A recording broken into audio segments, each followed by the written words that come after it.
Everyone, इस video में हम क्लासिकल थ्योरी के 2 मेन पॉइंट्स डिस्कस करेंगे। ये 2 मेन पॉइंट्स अगर आपको समझ आते हैं तो you will get the crux of classical theory. So let's begin. So the first most important point for classical theory is कि क्लासिकल्स ने एज्यूम किया था एक इकोनॉमी में फुल एम्प्लॉयमेंट होगी। And what do you mean by full employment?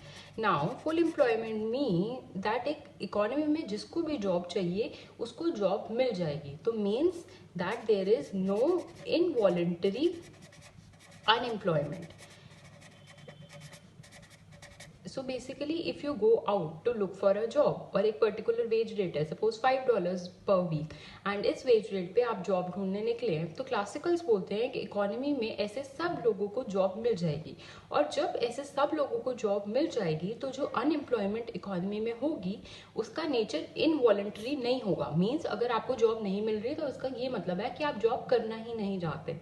और जब ये सिचुएशन एक इकोनॉमी में अराइज होगी तो क्या होगा, प्रोड्यूसर्स एक आउटपुट का लेवल प्रोड्यूस करेंगे और इस आउटपुट के लेवल को हम क्लासिकल्स ने YF से डिनोट करा, और ये YF is the full employment level of output in an economy. So classicals ने इस फुल एम्प्लॉयमेंट की बात के लिए 2 सब पॉइंट्स दिए कि ये फुल एम्प्लॉयमेंट क्यों एक इकोनॉमी में एग्जिस्ट करेगी।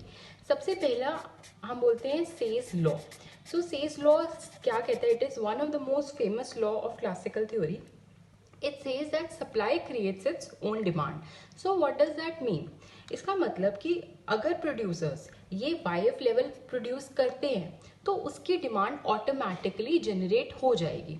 तो एक इकोनॉमी में हमें पता है कि demand is equal to supply.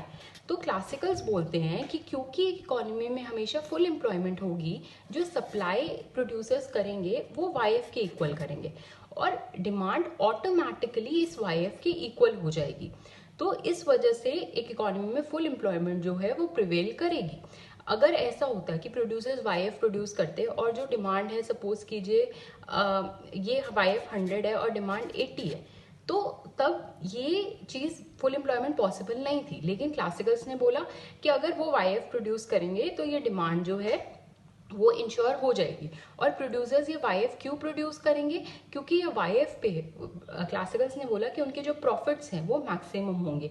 तो ये YF लेवल पे ही प्रोड्यूसर्स के प्रॉफिट्स मैक्सिमम होंगे और डिमांड जो है वो ऑटोमेटिकली 100 हो जाएगी। Why? Because of Say's law, supply creates its own demand. और क्लासिकल्स ने इसको फुल एम्प्लॉयमेंट को सपोर्ट करने के लिए एक और एजम्पशंस ली, that was price wage flexibility. Means कि अगर ये supply is equal to demand यहाँ नहीं होती, मतलब कि प्रोड्यूसर्स ने अगर 100 प्रोड्यूस करा और demand is not 100 due to any chance, तो क्या होगा, उस गुड का जो प्राइस है, क्योंकि डिमांड उसकी कम है, तो जब भी डिमांड कम होती है और सप्लाई ज़्यादा होती है तो प्राइस उसका कम होगा। जब उस गुड का प्राइस कम हो जाएगा तो उसकी डिमांड बढ़ जाएगी, और ये डिमांड तब तक बढ़ेगी जब तक 100 नहीं होती। तो उन्होंने पहली बात तो यही कही कि अपने आप एक तो जितना सप्लाई होगा उतनी डिमांड क्रिएट हो जाएगी। और ये बात उनका कहने का रीजन ये था कि जब कुछ सप्लाई हो रहा है तो उससे एक इनकम जनरेट हो रही है और उस इनकम से डिमांड होगी। तो सपोज आपको एक फर्म एम्प्लॉय करती है तो आपको एक इनकम देती है वो, और जब वो इनकम दे रही है तो एक सप्लाई जनरेट हो रही है, राइट। लेकिन जब आप उसी इनकम को यूज करके गुड्स खरीदते हैं तो डिमांड जनरेट हो रही है। तो ये रीजन है सेज लॉस का कि supply is equal to demand. और अगर ऐसा नहीं भी होता तो एक और एजम्पशन उन्होंने फुल एम्प्लॉयमेंट के लिए मेक करी, that is wage price flexibility. Prices adjust ऐसे होंगे कि supply is equal to demand is equal to YF, और ये YF क्या है? Full employment level. और प्रोड्यूसर्स YF क्यों प्रोड्यूस करेंगे? क्योंकि ये प्रॉफिट मैक्सिमाइजिंग आउटपुट है जिसपे कोई वॉलंटरी अनएम्प्लॉयमेंट इकोनॉमी में नहीं होगी। तो और ये YF क्यों फुल एम्प्लॉयमेंट, क्यों प्रॉफिट इससे मैक्सिमाइज हो रहा है? क्योंकि ये YF का मतलब ये है जिसको जॉब चाहिए उसको मिल जाएगी। Means ND is equal to NS, मतलब कि labour demand is equal to labour supply. हम इस वीडियो में इसकी डिटेल में नहीं जाएंगे, but for your understanding this much is sufficient कि full employment level of output producers produce करते हैं and that maximizes their profit. Now let's move to the second point. Second point classicals ने बोला कि free markets exist करती हैं, और इसके लिए उन्होंने एक कॉमन टर्म यूज होता है लेजेस फेयर। ये बहुत ही कॉमन टर्म है। मीन्स कि मार्केट में कोई इंटरवेंशन नहीं होना चाहिए गवर्नमेंट का। तो गवर्नमेंट किस तरह से पहले इंटरवीन कर सकती है? गवर्नमेंट दो तरह से इंटरवीन कर सकती है। एक तो वो गवर्नमेंट एक्सपेंडिचर कर सकती है, या तो वो टैक्सेस कर सकती है। ये टैक्सेस है, और गवर्नमेंट अगर रोड्स पे स्पेंड करती है, कुछ स्पेंडिंग कर रही है, तो वो गवर्नमेंट एक्सपेंडिचर है। तो जब मैं फ्री मार्केट्स की बात करती हूँ तो we say that classical said कि क्लासिकल में गवर्नमेंट इंटरवेंशन नहीं ऑप्टिमम, मींस अगर जी बढ़ाएगी गवर्नमेंट तो वो वेस्टफुल एक्सपेंडिचर है, उससे हमारे डिमांड में कोई फर्क नहीं पड़ेगा। अब हमें पता है कि प्रोड्यूसर्स तो फुल एम्प्लॉयमेंट प्रोड्यूस करेंगे, तो जी से ना वाई सप्लाई में यानी फुल एम्प्लॉयमेंट में फर्क पड़ेगा और ना ही डिमांड में फर्क पड़ेगा।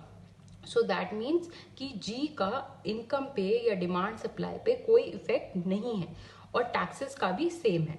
और ये इसलिए भी होता है क्योंकि जो रेट ऑफ इंटरेस्ट है क्लासिकल्स में वो ऑटोमेटिकली एडजस्ट कर जाता है अगर जी और टी में चेंज होता है, जिस वजह से हमारा जो एग्रीगेट डिमांड है उसमें कोई चेंज नहीं आता। सप्लाई में तो आ ही नहीं सकता क्योंकि ये वाईएफ है, लेकिन डिमांड भी नहीं आता क्योंकि रेट ऑफ इंटरेस्ट जो है चेंज हो जाता है, मनी चेंज हैंड्स करता है, and then there is no change in the aggregate demand. Then second policy जो गवर्नमेंट यूज कर सकती है दैट इज मनी सप्लाई। अब क्लासिकल्स की एक बहुत फेमस थ्योरी उन्होंने दी, that is the quantity theory of exchange, जिसकी इक्वेशन है mv is equal to PT. Means classicals ने बोला कि अगर मनी सप्लाई 10% से इकोनॉमी में इंक्रीज कर देंगे तो उसी परसेंट से प्राइसेस इकोनॉमी में इंक्रीज हो जाएंगे। मीन्स आउटपुट पे कोई फर्क नहीं पड़ेगा। इसको restatement mv is equal to P Y B है, तो हम ये वाली कंसिडर करते हैं क्वांटिटी थ्योरी ऑफ एक्सचेंज की इक्वेशन। तो उन्होंने बोला इस इक्वेशन के हिसाब से ये जितना बढ़ेगा तो अब ये राइट हैंड साइड भी उतने से ही बढ़ जाएगी, और इसमें p बढ़ेगा, y नहीं बढ़ेगा, और v भी कांस्टेंट है, ये भी चेंज नहीं होगा। तो मींस मनी चेंज करने से प्राइस चेंज होगा और आउटपुट पे कोई फर्क नहीं पड़ेगा, ना डिमांड पे फर्क पड़ेगा ना सप्लाई पे फर्क पड़ेगा, और सिर्फ प्राइसेस जो है इकोनॉमी के वो बढ़ जाएंगे। तो ये थे क्लासिकल थ्योरी के दो बेसिक पॉइंट्स, जिसको प्रूव करने के लिए ये उसके सब पॉइंट्स हैं। अगर आपको कुछ भी डाउट है तो do let me know in the comment section, and if you like the video do hit the like button. Thank you so much.